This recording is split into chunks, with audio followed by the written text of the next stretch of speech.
orang bertanya kepada Ummul Mukminin Sayyidina Umar, Sayyidatina Ummu Salamah radhiyallahu anha, bagaimanakah baginda Rasulullah SAW membaca Al-Quran? Jawabnya, beliau membaca seluruh harakat fathah, dhamma dan kasrah dan seluruh hurufnya dengan jelas. Membaca dengan tartil itu mustahab dianjurkan. Meskipun tidak memahami artinya, Sayyidina Ibnu Abbas radhiyallahu anhu berkata, membaca surat Al-Qari'ah dan Idazul Jilad secara tartil lebih baik daripada membaca surat Al-Baqarah atau surat Al-Imran tanpa tartil. Para ulama menjelaskan maksud hadis di atas, yaitu membaca Al-Quran ayat demi ayat akan menaikkan derajat pembacanya tingkat demi tingkat, sehingga diriwayatkan bahwa derajat surga sama dengan jumlah ayat-ayat Al-Quran. Oleh sebab itu, derajat ahli Al-Quran di surga yaitu sejauh mana ia ahli dalam ayat-ayat Al-Quran. Orang yang paling ahli dalam seluruh ayat Al-Quran adalah orang yang paling tinggi derajatnya. Mula Al-Qari rahmatullah alaih menulis bahwa tidak ada derajat yang lebih tinggi daripada derajat pembaca Al-Quran. Pembaca Al-Quran senantiasa meningkatkan derajatnya sesuai dengan bacaannya. Alamah Dani rahmatullah alaih mengatakan bahwa para ulama ahli Al-Quran telah sepakat ada 6.000 ayat dalam Al-Quran, namun mereka berbeda pendapat tentang jumlah selebihnya. Ada yang menyebutkan 6.204 ayat, 6.014 ayat, 6.019 ayat, 6.025 ayat, dan 6.036 ayat. Dalam Syarah Ihya ditulis bahwa setiap ayat bernilai 1 derajat di surga, sehingga dikatakan kepada pembaca Al-Quran, derajatmu di surga sebanyak ayat yang kamu baca. Barang siapa yang membaca seluruh ayat Al-Quran, dia akan mencapai derajat tertinggi di surga. Barang siapa yang membaca beberapa ayat Al-Quran, maka derajatnya sebatas bacaannya itu. Singkatnya, ketinggian derajat seseorang bergantung pada banyaknya bacaan. Menurut pendapat saya, hadis di atas mengandung penafsiran lain. Wa in kana sawaban fa inna Allahi wa in kana khata'an fa minni wa minas syaitani wallahu wa rasuluhu minhu bari'an. Apabila pendapat saya ini betul, maka itu berasal dari petunjuk Allah Subhanahu wa taala. Jika salah, maka itu berasal dari diri saya dan dari setan. Allah Subhanahu wa taala dan Rasulnya terbebas darinya.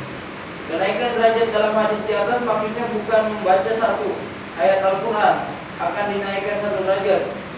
Sebab jika demikian, tidak ada perbedaan antara orang yang membaca Al-Quran dengan tartil dan membacanya tanpa tartil.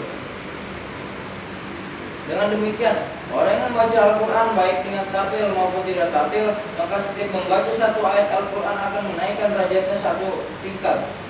Hadis ini menunjukkan makna yang lain, yaitu naiknya tingkat membaca Al-Quran di sini adalah menurut cara dia membacanya, sehingga ada perbedaan antara membaca Al-Quran dengan tartil dan membaca tanpa tartil.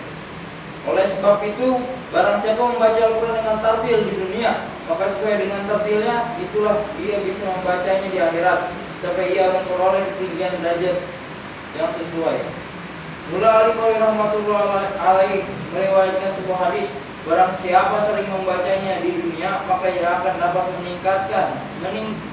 mengingatnya di akhirat. Jika tidak, maka dia tidak akan mengingatnya di akhirat. Semoga Allah Subhanahu wa taala memberikan kemurahannya kepada kita. Insyaallah.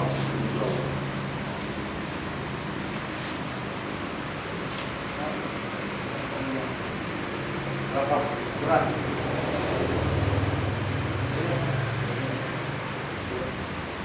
Nah ini nih Pak, Mama itu mau belajar katanya dia jaringannya tuh gagal. Mantap. Sudah is. Sebenarnya mana nih? Ini itu. Ya. A'udzubillahi minasyaitonir rajim. Bismillahirrahmanirrahim. Bismillahirrahmanirrahim. Alhamdulillahi rabbil alamin. Ar-Rahmanir Rahim. مالك يوم الدين إياك نعبد وإياك نستعين اهدنا الصراط المستقيم صراط الذين أنعمت عليهم غير المغضوب عليهم ولا الضالين. أعوذ بالله من الشيطان الرجيم. بسم الله الرحمن الرحيم. الحمد لله رب العالمين الرحمن الرحيم مالك يوم الدين إياك نعبد وإياك نستعين اهدنا الصراط المستقيم صراط الذين أنعمت عليهم غير المغضوب عليهم ولا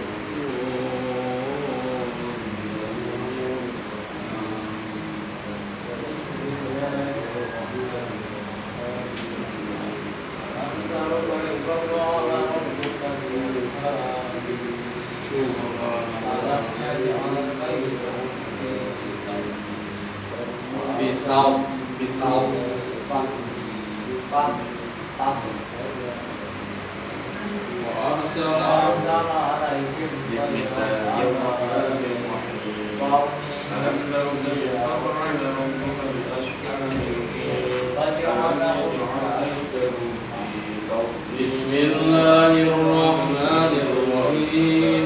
ألم تر كيف فعل ربك بأصحاب الفيل ألم يجعل كيدهم في تضليل وأرسل عليهم طيرا أبابيل ترميهم بحجارة من سجيل وجعلهم كعصف مأكول.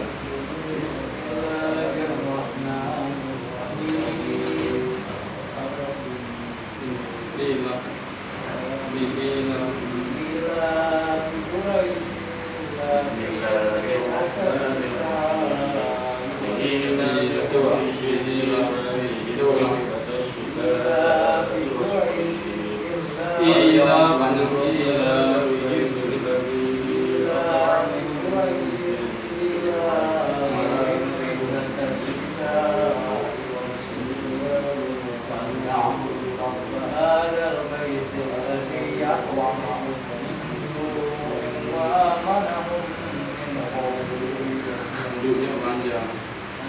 Ila bikurut ila bihim rihlata syita'i wasayf falyabudu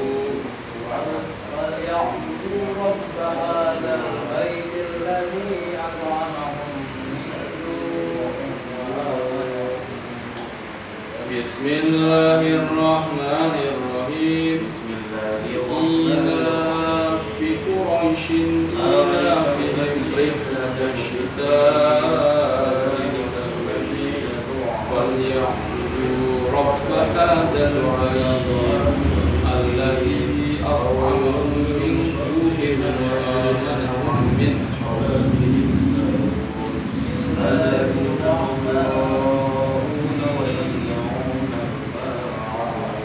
أرأيت الذي يكذب بالدين فذلك الذي يدعو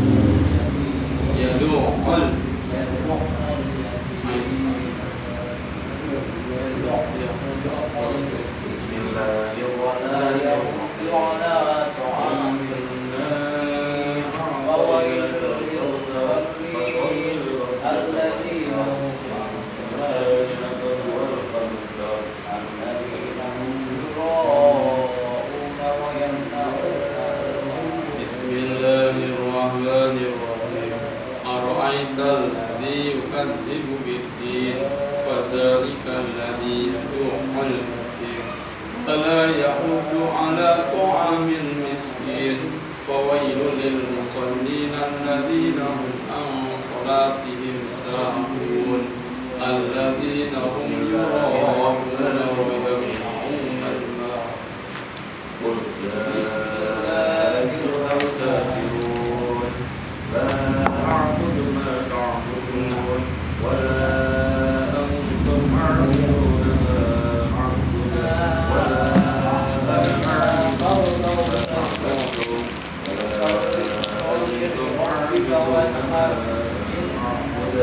لكم دينكم ولي بسم الله الرحمن الرحيم إنا أعطيناك الكوثر فصل لربك وانحر إن شانئك هو الأبتر بسم الله الرحمن الرحيم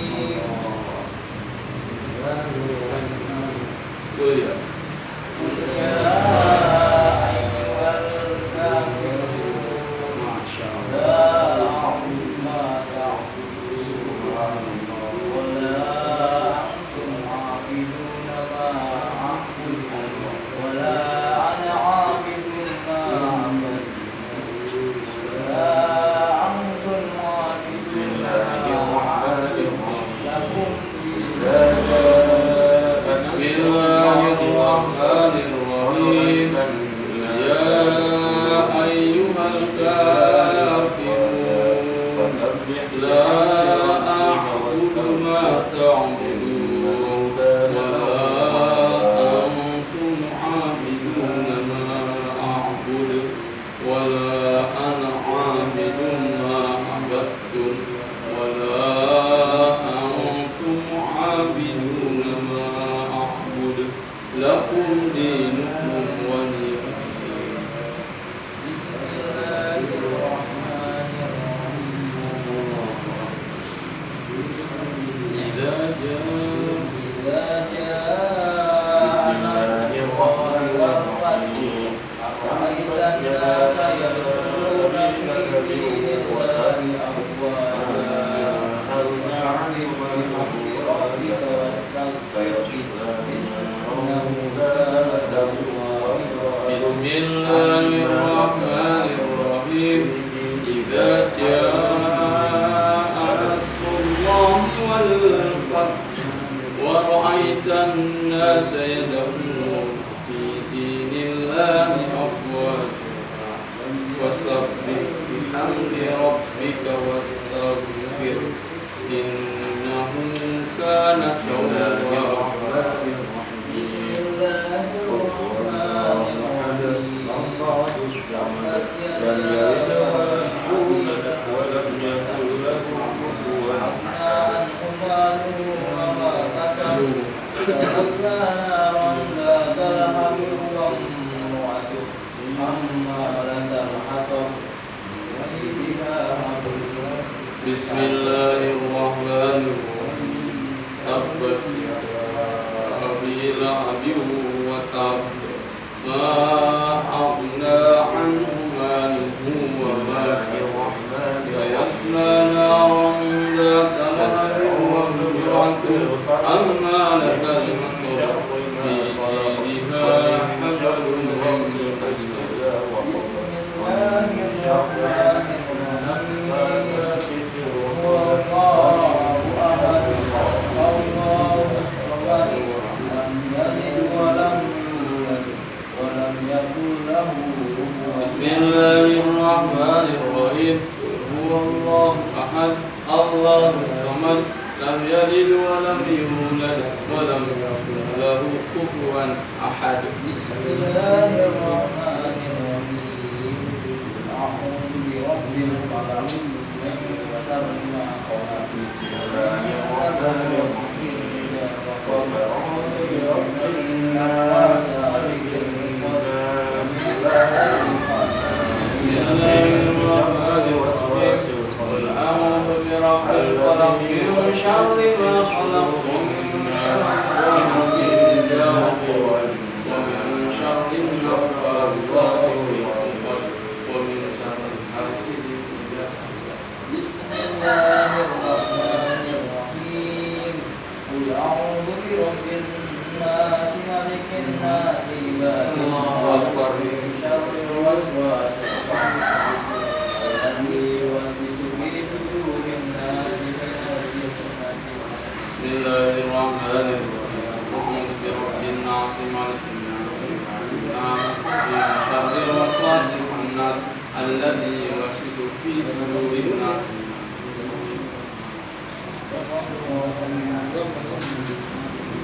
Iya, iya. Bang, dia cepat bang. Senang, keras dulu aku pun dia. Gimana pokoknya? Nah, ada lagi tuh. Orang masih ada. Jual.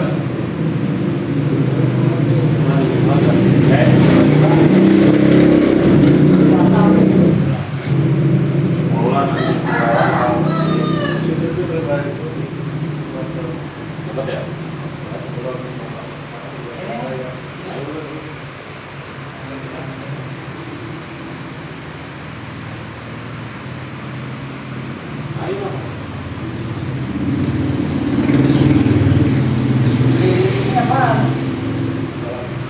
Udah ini aja dulu. Kita musyawarah udah mulai. Jadi lama. Oh, lagi mau makan.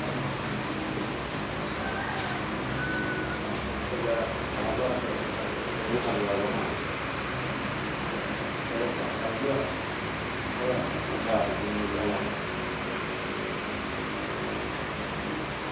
Hadis-hadis tentang ancaman dan celaan bagi orang yang meninggalkan sholat.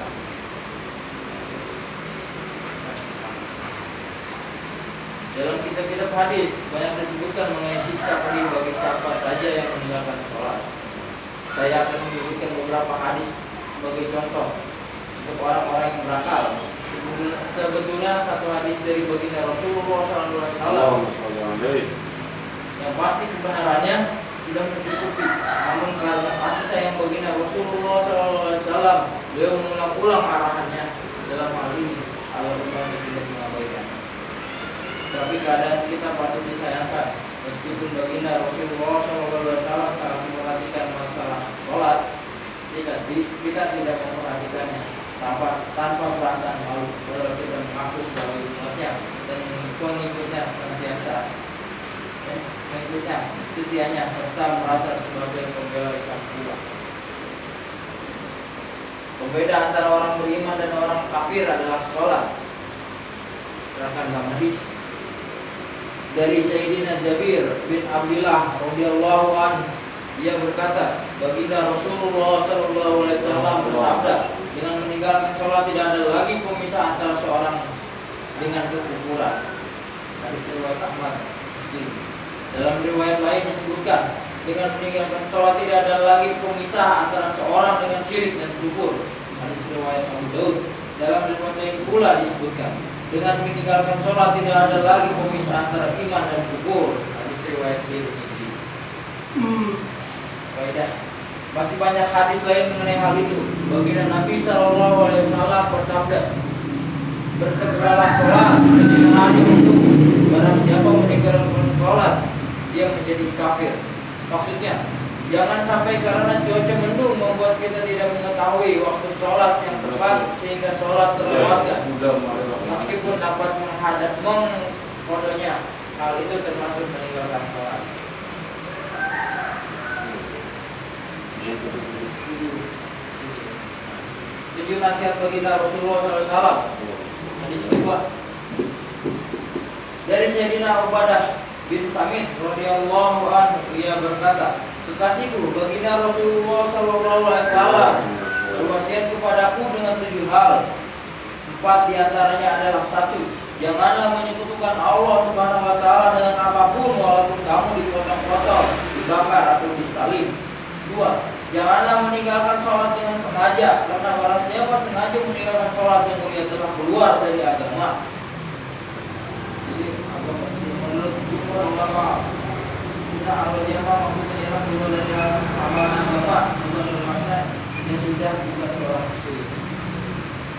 Terus yang ketiga, janganlah bermaksiat karena maksiat itu menyebabkan murka Allah Subhanahu wa Ta'ala. Dan 4, janganlah minum khamar karena sesungguhnya dia adalah pangkal segala dosa. Sayyidina Abu Darda radhiyallahu anhu juga meriwayatkan hadis yang sama. Ia berkata, kekasih saya baginda Rasulullah SAW menasihati saya. 1. Jangan menyekutukan Allah Subhanahu wa Ta'ala dengan apapun, meskipun kamu dipotong-potong dan dibakar. Iya. 2. Jangan sengaja meninggalkan sholat. Barang siapa sengaja meninggalkannya, sungguh Allah Subhanahu wa Ta'ala akan melepasnya dari jaminannya. 3. Tiga, jangan minum khamar, karena itu kunci segala keburukan. Hadis ketiga, mementingkan sholat dan mendidik anak. Dari Sayyidina Muhammad bin Jabal radhiyallahu anhu yang berkata, baginda Rasulullah sallallahu alaihi wasallam berwasiat kepadaku 10 perkara. Beliau bersabda, 1. Janganlah menyekutukan Allah Subhanahu wa taala dengan apapun, meskipun kamu dibunuh atau dibakar. 2. Janganlah mendurhakai orang tuamu, meskipun mereka memerintahkan kamu harus berpisah dengan istri dan hartamu. 3. Janganlah sekali-kali sengaja berpisah. Sengaja ya. 3. Janganlah sekali-kali sengaja meninggalkan sholat fardu, karena sesungguhnya orang yang sengaja meninggalkan sholat fardu telah terlepas dari jalan Allah Subhanahu wa taala. 4. Janganlah minum khamar, sesungguhnya ia pangkal segala keburukan. 5. Jauhilah maksiat, karena maksiat menyebabkan duka Allah Subhanahu wa taala. 6. Janganlah lari dari medan perang walaupun teman-teman gugur. 7. Tetaplah di tempatmu, kendati pun wabah penyakit seperti wabah pes dan lain-lainnya menimpa orang-orang. 8. Nafkahilah keluargamu semampumu. 9. Janganlah tinggalkan tempatmu rotan untuk mendidik anakmu. Janganlah tinggalkan tempatmu rotan untuk mendidik anak-anakmu. 10. Takutilah mereka kepada Allah Subhanahu wa taala supaya tidak berbuat keburukan. Hadis riwayat Ahmad Tabrani dari kitab At-Tirmidzi. Maksudnya jangan tinggalkan rotan. Maksudnya jangan tinggalkan rotan adalah jangan sampai seorang ayah lengah ketika anak berbuat kesalahan dengan tidak mengingatkan dan tidak membukulnya. Bahkan ketika berbuat kesalahan, kadang-kadang anak harus dipukul dengan pukulan yang diperbolehkan dengan syariat. Karena seringkali jika tanpa pukulan, peringatan kita kurang diperhatikan. Dewasa ini dengan alasan kasih sayang, kita tidak berani menegur anak kita jika mereka berbuat salah. Ketika anak sudah terbiasa dengan perbuatan buruk, barulah kita menangis penuh penyesalan.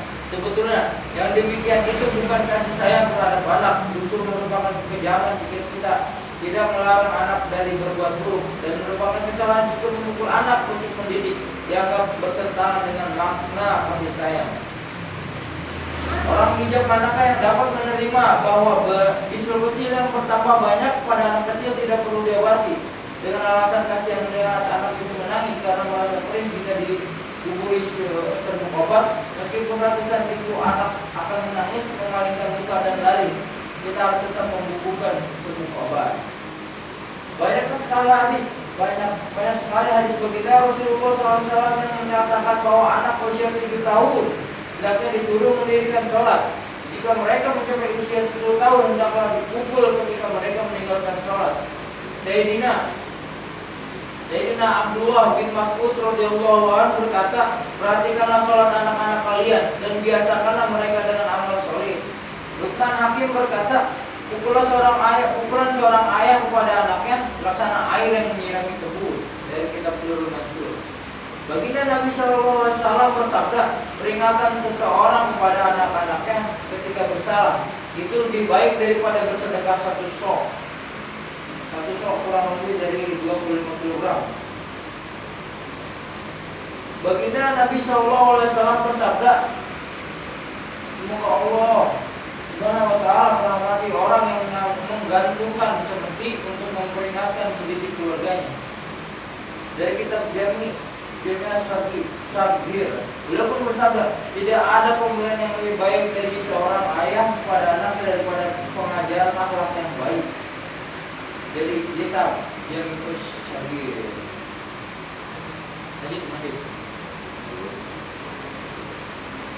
Hadis keempat, ketinggalan satu sholat seorang orang kehilangan seluruh harta dan keluarga. Dari Sayyidina Nawfal bin Muawiyah radhiyallahu anhu, baginda Nabi SAW bersabda, barang siapa terlewatkan olehnya satu sholat, seolah-olah telah kehilangan seluruh keluarga dan hartanya. Hadis riwayat Ibnu Hibban dari kitab At-Targhib. Biasanya sholat terabaikan karena sibuk dengan urusan keluarga atau sibuk mencari harta. Baginda Nabi SAW bersabda, Jika harta sudah melalaikan satu sholat saja, maka kita harus bersedih seolah-olah sudah hilang seluruh keluarga dan harta kita, sehingga kita tinggal seorang diri. Jadi, seberapa banyak kita merasa rugi dan bersedih jika kita kehilangan seluruh keluarga dan harta kita. Sebanyak itu pula kita merasa rugi dan bersedih jika kehilangan satu sholat. Jika ada seseorang yang terpercaya memperingatkan bahwa di suatu jalan ada perampok, siapapun yang melewati jalan itu tengah malam pasti akan dibunuh dan diambil hartanya oleh perampok itu. Maka seorang pemberani pun akan takut melewati jalan itu. Jangankan malam hari, siang hari pun dia akan takut melewati jalan itu. Sedangkan peringatan baginda Rasulullah SAW mengenai bahayanya meninggalkan sholat bukan hanya satu atau dua kali, melainkan berulang-ulang. Kita adalah orang Islam yang telah mengakui kebenaran beliau dalam mulut kita. Namun apa pesan sabda beliau pada diri kita? Setiap orang mengetahui keadaannya, dirinya masing-masing. Mengumpulkan dua sholat tanpa uzur adalah dosa besar. Dengan hadis dari Sayyidina Ibnu Abbas radhiyallahu anhu yang mengatakan bahwa baginda Rasulullah SAW bersabda, barang siapa mengumpulkan dua sholat tanpa uzur dalam satu waktu, sehingga ia telah memasuki salah satu pintu dari pintu-pintu dosa besar. Hadis riwayat Hakim dari kitab At-Taqi. Sayyidina Ali radhiyallahu anhu mengatakan, baginda Rasulullah SAW bersabda, janganlah melambatkan tiga hal. Jangan melambatkan sholat jika sudah tiba waktunya. Jangan melambatkan menguburkan jenazah jika sudah siap. Dan jangan melambatkan menikahkan seorang wanita yang tidak bersuami jika sudah ditemukan jodohnya. Banyak orang yang mengaku sebagai orang yang taat beragama dan berdisiplin menjaga sholat. Namun terkadang mereka membawa sholat mereka di rumah masing-masing dengan alasan perjalanan, sibuk berdagang atau bekerja. Jika mereka melakukan hal itu tanpa uzur, berarti mereka telah terjerumus ke dalam dosa besar karena mereka melakukan sholat tidak pada waktunya. Memang dosanya tidak seperti dosa meninggalkan sholat sama sekali, namun sholat tidak pada waktunya juga termasuk dosa besar. Dari Sayyidina Abdullah bin Amr radhiyallahu anhu, dari baginda Nabi sallallahu alaihi wasallam, sesungguhnya suatu hari beliau membicarakan masalah sholat. Lalu beliau bersabda, barang siapa menjaga sholat, sholatnya akan menjadi cahaya, pembela dan penyelamat baginya pada hari kiamat. Barang siapa tidak menjaga sholatnya, percaya tidak ada cahaya, pembela dan penyelamat baginya pada hari kiamat. Dan pada hari kiamat ia akan dikumpulkan bersama Fir'aun, Haman, dan Ubay bin Khalaf. Hadis riwayat Ahmad, Ibnu Hibban dan Tabrani dari kitab Darul Mansur. Faedah. Semua orang pasti mengetahui siapakah Fir'aun dan bagaimana tingkah kekufurannya, sehingga ia mengaku diri sebagai Tuhan. Haman adalah menterinya, sedangkan Ubay bin Khalaf ialah musuh besar Islam dari kaum musyrikin Makkah.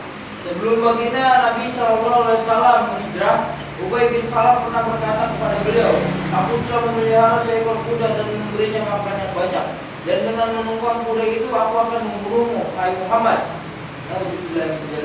Baginda Nabi SAW menanggapi, insya Allah aku yang akan membunuhmu. Ketika terjadi perang Uhud, Ubay bin Khalaf mencari baginda Nabi SAW dan berkata, jika Muhammad lolos dari gua hari ini, maka tidak ada kebaikan bagi ketika ia menemukan baginda Nabi SAW, para sahabat radhiyallahu anhu hendak membunuhnya dari jauh, tetapi baginda Nabi SAW mencegah mereka, biarkan dia mendekat. Ketika Ubay bin Khalaf sudah mendekat, baginda Nabi SAW menarik sebuah tombak dari salah seorang sahabat, lalu beliau melemparkannya ke arah Ubay.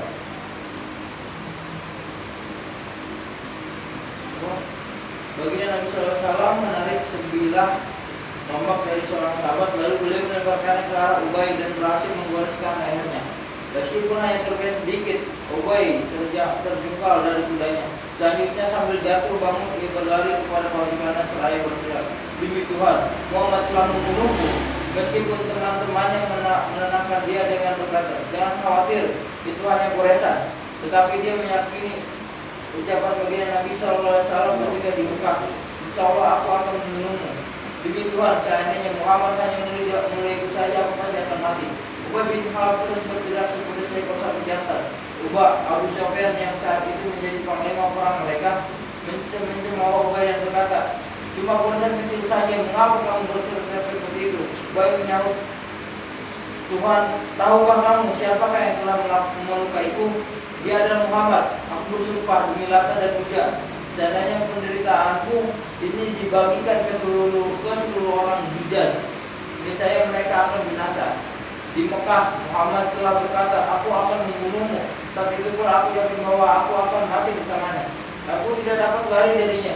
Jika setelah berkata seperti itu, Muhammad mulai itu saja, pasti aku akan mati saat itu juga. Dalam perjalanan pulang, sehari sebelum tiba di Mekah, Ubay bin Khalaf pun tewas.